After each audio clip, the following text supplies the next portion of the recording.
최근 1,000만 유튜버 지양이 불법 촬영물로 인해 4년간 전 남자친구의 협박과 폭력에 시달렸다는 사실이 공개됐습니다. 이후 지인들의 도움으로 전 남친을 고소했지만 사망하면서 사건은 종결됐는데요. 조용히 묻힐 수 있었던 사건이 이른바 사이버 레카로 불리는 유튜버들에 의해 공개됐습니다.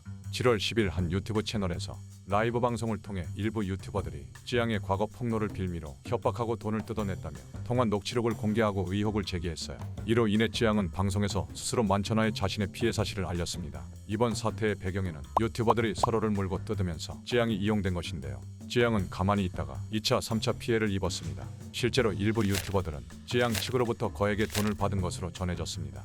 관련된 유튜버들을 공갈 등 혐의로 수사에 돌입했어요. 유튜브는 해당 유튜버들의 수익 창출을 막기도 했죠.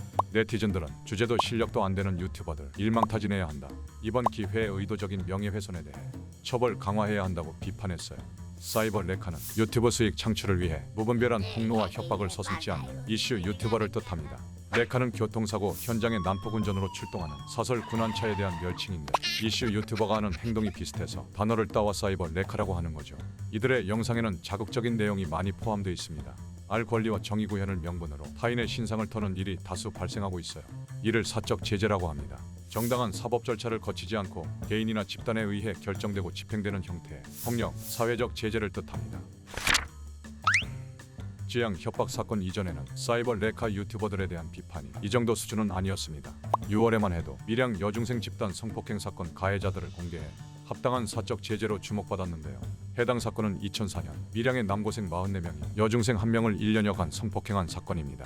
당시 가해자 44명 중 10명만 기소됐으나 이마저 소년부로 넘겨져 단 1명도 전과 기록이 남지 않았습니다. 피해자는 성폭행 피해자라는 꼬리표를 끊어내기 어려워 자살 시도를 일삼고 제때 치료를 받지 못해 학업도 제대로 마치지 못했죠. 당시 담당 변호사는 피해자가 현재에도 악몽 같은 삶을 이어나가고 있다고 전했습니다. 한 유튜버는 20년이 지난 시점 해당 사건의 가해자들 이름, 나이, 직장 등을 공개했는데요. 지금도 힘겹게 살아가는 피해자와 달리 아무 일 없다는 듯 평범하게 살아가는 가해자들의 삶이 알려지면서 대중은 분노했습니다. 대부분 대기업을 다니거나 자영업을 하거나 과거의 일은 싹 잊고 살아가고 있었죠. 유튜브에서 공개된 가해자들은 결국 폐업, 해고, 사직 등 결과를 맞이했습니다.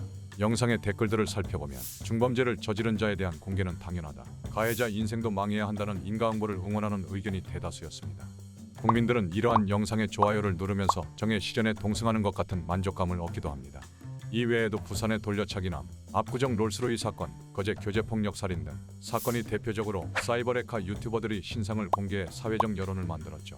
이를 통해 국민 법감정을 건드리게 되고 재판에도 긍정적인 영향을 주기도 했습니다. 유튜버들의 사적 제재 영상은 피해자와 달리 잘 먹고 잘 사는 가해자들을 처단한다는 목적으로 시청자들로 하여금 일부 만족감을 줄 수 있습니다. 다만 이 과정에서 잘못된 정보가 유포되거나 피해자 신상이 노출되는 등 2차 가해가 발생하기도 합니다.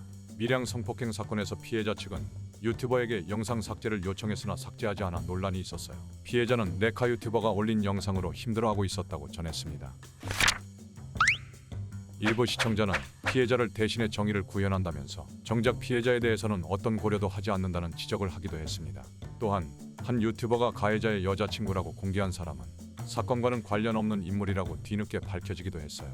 그렇다면 여기서 한 가지 질문을 드리고 싶은데요. 지양은 피해자인이 공개하면 안 되고 밀양 성폭행 가해자들은 가해자인이 공개해도 괜찮다고 생각하시나요? 일각에서는 범죄자에 대해서는 사적 제재가 필요하다고 합니다.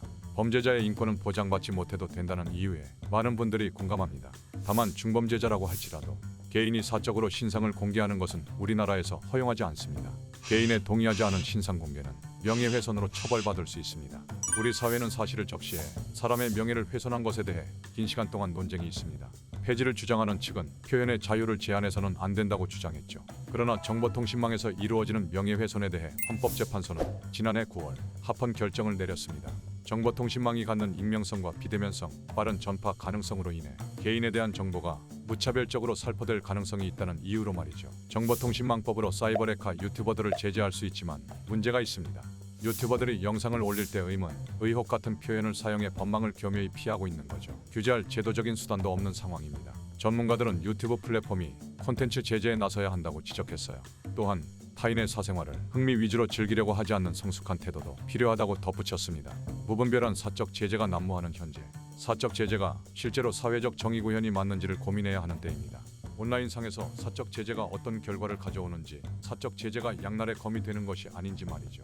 또한 잘못된 정보로 인해 아무 죄가 없는 자가 죄값을 치르게 될 수도 있다는 것을 명심해야 합니다. 여러분들은 유튜버들의 사적 제재에 대해 어떻게 생각하시나요? 범죄자의 신상을 공개해 마땅한 응징을 하는 것이 맞다는 입장인가요? 또 다른 피해와 2차, 3차 피해를 가할 우려가 있으니 조심해야 한다는 입장인가요? 오늘의 법과 사전이었습니다.